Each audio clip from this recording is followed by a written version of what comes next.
नमस्कार दोस्तों, मैं सोनू शर्मा। महाभारत समाप्त हो चुका था, कौरवों की सेना धूल में मिल चुकी थी और धर्म की विजय हुई थी। लेकिन जीत के इस शोर में एक क्रंदन गूंज रहा था, गांधारी का विलाप। वो मां जो अंधे पति की पत्नी बनकर आंखों पर पट्टी बांधकर पूरी जिंदगी बिताती रही, वो रानी जिसने 100 पुत्रों को जन्म दिया और अब एक एक करके उनकी लाशों को देख रही थी। हृदय विदीर्ण हो चुका था, मातृत्व क्रोधित था और उसके सामने खड़े थे कृष्ण, शांत, स्थिर और दिव्य मुस्कान के साथ। गांधारी कांपती आवाज में बोली, कृष्ण तुम भगवान हो, सर्वज्ञानी हो, सब जानकर भी तुमने कुछ नहीं किया। तुम चाहते तो युद्ध को रोक सकते थे, मेरे पुत्रों को बचा सकते थे। तुमने युद्ध को होते देखा और मौन रहे।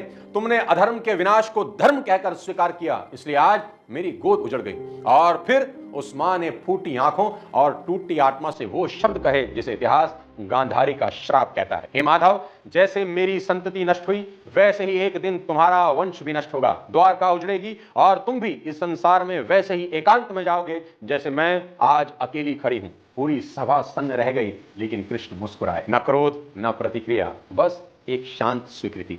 माते, आप सत्य कह रही हैं, जो जन्म लेता है वह मरेगा। मैं भी उसी न्याय के अधीन हूं जो मैंने संसार को दिया है। और फिर जब गांधारी के श्राप के फलीभूत होने का वक्त आया, तो भगवान श्री कृष्ण को अपनी ही बनाई हुई व्यवस्था को टूटते हुए देखना पड़ा।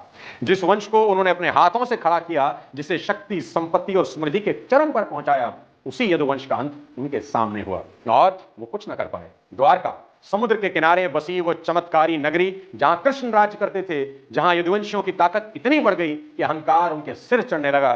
काल चक्र शुरू हो चुका था, यदुवंशी आपस में लड़ने लगे, तलवारें खिंच गई, भाई ने भाई को मारा, पिता ने पुत्र को मारा और द्वारका की भूमि जो कभी धर्म और भक्ति की राजधानी थी, खून से लाल हो गई। कृष्ण जानते थे कि अब उनका काम पूरा हो चुका है। उन्होंने जन्म लिया था धर्म के विनाश और धर्म की स्थापना के लिए, और अब जब धर्म का चक्र पूर्ण हुआ तो उन्हें भी लौटना था। उन्होंने वज्रनाभ को हस्तिनापुर भेजा, रुक्मणी, सत्यभामा और अन्य रानियों को जल समाधि दिलवाई और फिर एकांत की तरफ चले गए, जहां ना कोई राज्य था, ना कोई शिष्य, बस वो और परम शांति। एक दिन प्रभास क्षेत्र के एक जंगल में श्री कृष्ण एक पीपल के पेड़ के नीचे बैठे विश्राम कर रहे थे।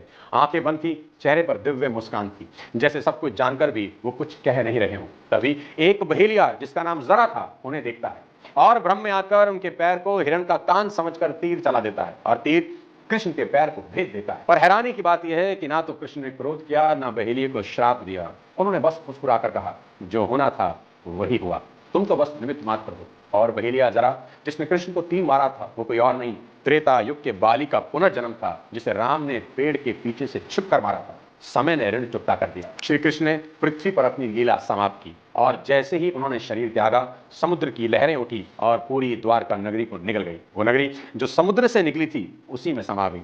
जैसे लीला शुरू हुई थी वैसे ही समापन भी हुआ। यदुवंश का विनाश सिर्फ ऐतिहासिक घटना नहीं थी, यह उस चिर सत्य का प्रमाण था कि चाहे ईश्वर का वंश ही क्यों ना हो, जब अहंकार और अधर्म में डूब जाए तो उसका भी अंत निश्चित है। और यही श्री कृष्ण की सबसे गहरी सीख है। मैं धर्म हूं, लेकिन अगर मेरे घर में भी अधर्म पनपेगा तो मैं सबसे पहले उसे भी मिटाऊंगा। कुछ लोगों के अनुसार कृष्ण ने महाभारत युद्ध के 36 साल के बाद अपना शरीर त्यागा था, जब उनकी उम्र 125 वर्ष की थी।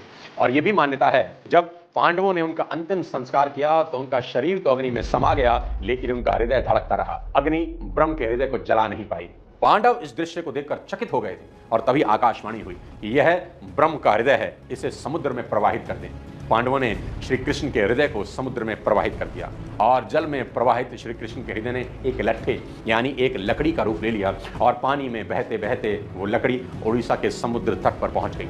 उसी रात वहां के राजा इंद्रद्रुम्न को श्री कृष्ण ने सपने में दर्शन दिए और कहा कि वह लट्ठ के रूप में समुद्र तट पर स्थित हैं। सुबह जागते ही राजा इंद्रद्रुम्न भगवान श्री कृष्ण की बताई हुई जगह पर पहुंचे।